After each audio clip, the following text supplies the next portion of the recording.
remember doing a little poll of my own around 2010. It would have been after there'd been the move against Kenny and he had survived.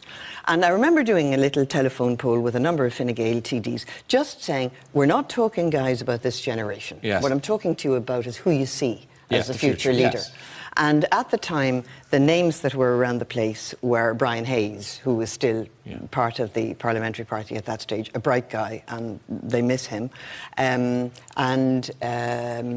Varadkar, but Simon Coveney would have been the one. And I was surprised at the fact that the overwhelming answer was Simon Coveney. That was the person that they saw as the future person. And more recently, doing a piece and ringing around Fine Gael TDs, I remember a few times people saying to me, well, the thing about Coveney is he's Fine Gael blood.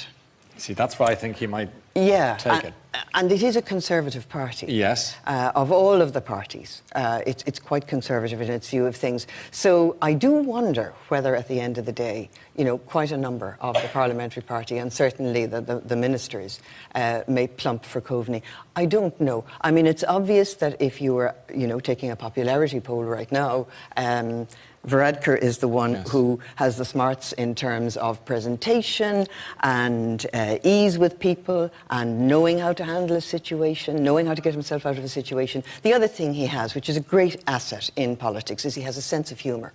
And when he starts an interview with somebody and they come at him and they fire figures at him and they say, you didn't do that and you didn't do that and whatever, instead of getting dug down a hole, as Simon Coveney will, immediately saying, no, you've got that figure wrong. If you divide it by the age your mother was when she got married and you add, you know, the score that Kilkenny had in the last All-Ireland final, then ba-bum, ba-bum.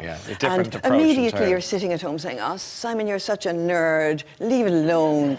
Whereas Leo Varadkar will sort of laugh and say, no, I think you're being a bit unfair there. And then he will get into the meat of what he wants to talk about. Do you have sympathy?